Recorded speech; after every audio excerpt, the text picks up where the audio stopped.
চলাকালীন গোপন সংবাদের ভিত্তিতে আমরা জানতে পারি যে চাঁদপুর জেলার সদর মডেল থানাধীন ওয়ারলেস বাজার মোড়ের পাশে একটি আবাসিক মেসে কয়েকজন ডাকাত দল অবস্থান করছে এবং ডাকাতির প্রস্তুতি গ্রহণ করেছে।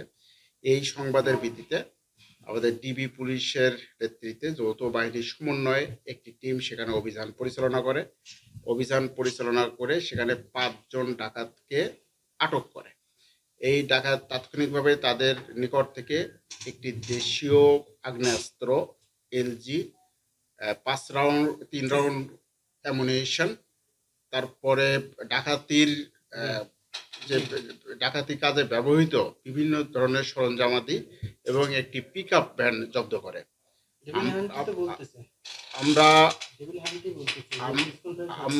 আমরা এই ডাকাতদের বিরুদ্ধে প্রাথমিকভাবে তাদের ব্যাপারে আমরা তথ্য সংগ্রহ করেছি।